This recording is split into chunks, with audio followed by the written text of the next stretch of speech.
नमस्कार, मी संदीप देसाई. बुलेटिनमध्ये आपल्या सगळ्यांचं स्वागत. घेऊयात बातम्यांचा वेगवान आढावा. केंद्र सरकारने कांदा निर्यातीवरील बंदी हटवली. अमित शहांच्या अध्यक्षतेखालील समितीकडून निर्यातीला मंजुरी. जालन्यातील अंतरवाली सराटीमध्ये सुरू असलेल्या मनोज जरांगे पाटलांच्या आंदोलनाचा आज 9वा दिवस. सकाळीच वैद्यकीय पथकाकडून जरांगे पाटलांच्या आरोग्याची तपासणी. जरांगेंची प्रकृती स्थिर. सगळे सोयऱ्यांच्या आरक्षणाची अंमलबजावणी सरकारला करावीच लागेल, अन्यथा मराठा समाजाच्या रोषाला सामोरं जावं लागेल, जरांगे पाटलांचं वक्तव्य. तर 21 तारखेला आंदोलनाची पुढील दिशा ठरवणार, जरांगे पाटलांचा इशारा. लातूरमध्ये सोलापूर नांदेड महामार्गावर मराठा समाजाचा रास्ता रोकोमुळे काही काळ वाहतूक खोळंबली. मराठा आरक्षण प्रश्नी माढ्याचे राष्ट्रवादीचे आमदार बबनराव शिंदेंच्या घरासमोर सकल मराठा समाजाचं आंदोलन. आरक्षण प्रश्नी आवाज उठवा, आंदोलकांची मागणी. नांदेड जिल्ह्यामध्ये दुसऱ्या दिवशीही एसटी सेवा बंद. एसटी महामंडळाचं 80 लाख रुपयांचं नुकसान. पोलीस प्रशासनाच्या आदेशानुसार एसटी सुरू करण्याचा निर्णय घेतला जाणार. वर्ध्यामध्ये आज वंचित बहुजन आघाडीची महाएल्गार सभा. प्रकाश आंबेडकर सभेतून काय बोलणाऱ्याकडे सर्वांचं लक्ष. सभेपूर्वी प्रकाश आंबेडकर पत्रकार परिषदही घेणार. दाणपट्ट्याची राज्यशास्त्र म्हणून नवी ओळख होणार. शिवजयंती दिनानिमित्त दाणपट्टा राज्यशास्त्र म्हणून घोषित करणार मंत्री सुधीर मुनगंटीवार यांची माहिती. लातूरमध्ये स्वर्गीय विलासराव देशमुखांचा पुतळा अनावरण समारंभाला काँग्रेस नेत्यांची उपस्थिती. अभिनेता रितेश देशमुख, विलासरावांच्या पत्नी वैशाली देशमुखांची उपस्थिती. नाशिकच्या येवल्यातील उपजिल्हा रुग्णालयामध्ये मंत्री छगन भुजबळांच्या हस्ते सिटी स्कॅन मशीनचं लोकार्पण. सर्वसामान्य नागरिकांना वेळेत आवश्यक सुविधा देण्याच्या भुजबळांच्या सूचना. अहमदनगरमध्ये अजित पवार गटाचा कार्यकर्ता मेळावा. आमदार संग्राम जगतापांच्या उपस्थितीमध्ये पार पडला मेळावा. मेळाव्याला नगर शहरातील राष्ट्रवादी कार्यकर्त्यांची मोठ्या संख्येने हजेरी. अमरावतीच्या राजापेठ उड्डाणपुलावर पुन्हा छत्रपती शिवाजी महाराजांचा पुतळा बसवण्याची चर्चा सुरू. रवी राणांनी बसवला होता पुतळा. नाशिकच्या गोदावरी आरतीवरून सुरू असलेल्या वादामध्ये महापालिकेची उडी. 15 वर्ष विना करारनामा असलेले वादग्रस्त वस्त्रांतर गृह ताब्यात घेण्यासाठी हालचाली सुरू. पंढरपुरात माघी यात्रेची तयारी पूर्ण. मंगळवारी माघी यात्रेचा मुख्य सोहळा साजरा होणार. सोहळ्यासाठी कोकण, मराठवाड्यासह कर्नाटकातून सुमारे 5 ते 6 लाख भाविक येण्याचा अंदाज. जैन धर्मीयांचे दिगंबर पंथीयांचे संत आचार्य विद्यासागर महाराज यांचं वृद्धापकाळानं निधन. छत्तीसगडच्या डोंगरगड इथं वयाच्या 77व्या वर्षी घेतला अखेरचा श्वास. जैन धर्मीयांवर दुःखाचा डोंगर. अजितदादांच्या एका फोननंतर पुण्यातील घोडगंगा कारखान्याच्या कामगारांचं आंदोलन मागे. अजित पवारांनी आंदोलनाची दखल घेत कामगारांच्या वेतनाचा प्रश्न मार्गी लावला. कचरा डेपो बंद करण्याच्या मागणीसाठी पुण्यातील फुरसुंगी आणि उरुळी देवाची गावातील नागरिक पुन्हा आक्रमक. कचरा गाडीची आणि चालकांची आरती करत केला पालिका प्रशासनाचा निषेध. 65 कुटुंबांचं 3 दिवसांपासून सोलापूरच्या राष्ट्रीय महामार्ग प्राधिकरणाच्या कार्यालयाबाहेर आमरण उपोषण सुरू. 3 वर्षांपूर्वी सोलापूर अक्कलकोट महामार्गासाठी कोंडानगरमधील 65 घरं पाडण्यामध्ये आली, मात्र त्याचा मोबदला न मिळाल्यामुळे उपोषण सुरू करण्यात आले. पनवेलमध्ये आंदोलनं करूनही पाणी मिळत नसल्यानं नागरिक आक्रमक. पाणी नाही तर मतदान नाही अशा आशयाचे फलकही झळकले.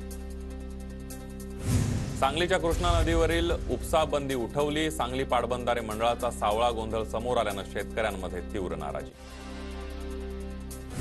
जळगावातील शासकीय वैद्यकीय महाविद्यालय आणि रुग्णालयातील वैद्यकीय अधीक्षकांना धमकी देणाऱ्यांवर कडक कारवाईची मागणी. महाराष्ट्र राज्य वैद्यकीय शिक्षक परिषदेतर्फे पोलीस अधीक्षकांना निवेदन. भंडाऱ्यातील वैनगंगा नदीचा लहान पूल ठरतोय जीवघेणा. प्रशासनाकडून पूल बंद करूनही जीर्ण पुलावरून नागरिकांचा जीवघेणा प्रवास. बुलढाण्याच्या इलोरा ते भेंडवड रस्त्यावरील अर्धवट पुलामुळे अपघातांचं प्रमाण वाढलं. बांधकाम त्वरित सुरू न झाल्यास ग्रामस्थ आंदोलनाच्या पवित्र्यात. भंडारा जिल्ह्यातील विविध खोदकामांमुळे वाहतुकीचा खोळंबा. मोठी वाहनं खड्ड्यामध्ये अडकून नागरिकांच्या अडचणींमध्ये वाढ. नागरिकांची उपाययोजना करण्याची मागणी. पुण्याच्या भोरमधील राजगड सहकारी साखर कारखाना यंदा बंद ठेवण्याचा निर्णय. यंत्रसामग्री दुरुस्तीसाठी विलंब. शासनाकडून थक हमी न मिळाल्यानं तसंच आगाऊ रक्कम घेऊनही ऊसतोड मजूर न मिळाल्यानं कारखाना प्रशासनाचा निर्णय. बुलढाण्यातील जिल्हा कृषी हवामान केंद्र बंद करण्याचा केंद्र सरकारचा निर्णयाविरोधात कृषी हवामान तज्ज्ञ न्यायालयात जाणार. पिकांचं नुकसान टाळण्यासाठी शेतकऱ्यांना होत होती हवामान केंद्राची मदत. नाशिकच्या लासलगाव कृषी उत्पन्न बाजार समितीमध्ये 2,27,008 क्विंटल कांद्याची आवक. कांद्याला 1,552 रुपयांचा भाव. शेतकऱ्यांमध्ये नाराजी.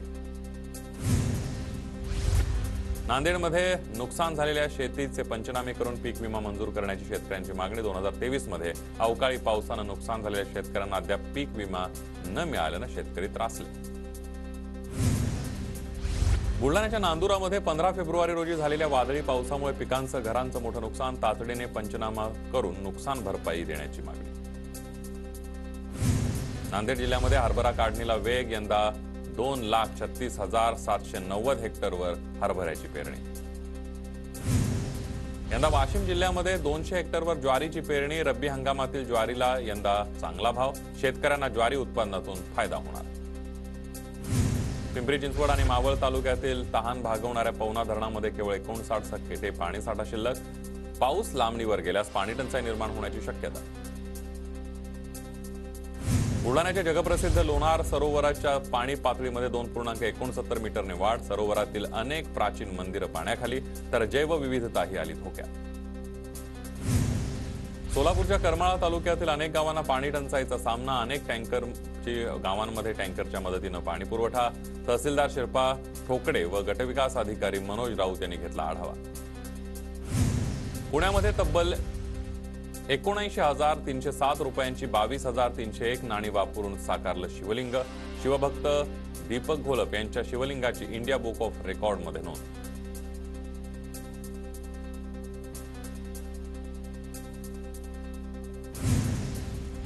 नागपुरातील प्रसिद्ध शेफ विष्णू मनोहर 19 फेब्रुवारीला अयोध्येमध्ये बनवणार 7,000 किलोचा श्री रामभोग हलवा.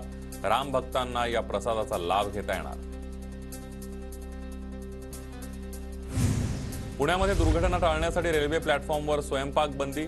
सर्व स्टॉल हळूहळू बंद करण्यात येणार. रेल्वे प्रशासनाची माहिती. पुण्यातील सावित्रीबाई फुले पुणे विद्यापीठ परिसरामध्ये आजपासून वाहतुकीमध्ये बदल. विद्यापीठासमोरील आचार्य आनंद ऋषीजी चौकामध्ये मेट्रोचं काम सुरू असल्यामुळे वाहतूक कोंडी दूर करण्यासाठी वाहतुकीमध्ये बदल. लोहमार्ग दुहेरीकरणासाठी मध्य रेल्वेच्या पुणे विभागामध्ये 22 फेब्रुवारीपर्यंत ब्लॉक. पुणे मिरज दरम्यान गाड्या रद्द. काही गाड्या विलंबाने धावणार. 10वी-12वीच्या परीक्षांसाठी राज्य माध्यमिक आणि उच्च माध्यमिक मंडळ सज्ज. येत्या 21 फेब्रुवारीपासून 12वीची तर 1 मार्चपासून 10वीची परीक्षा सुरू होणार. परीक्षा केंद्रांवरील तयारी पूर्ण. सलग सुट्ट्यांमुळे मुंबईच्या जुहू समुद्रकिनारी पर्यटकांची गर्दी, तर पर्यटकांच्या सुरक्षेसाठी पोलीस त्यांच्या बरोबर जीवरक्षकही तैनात.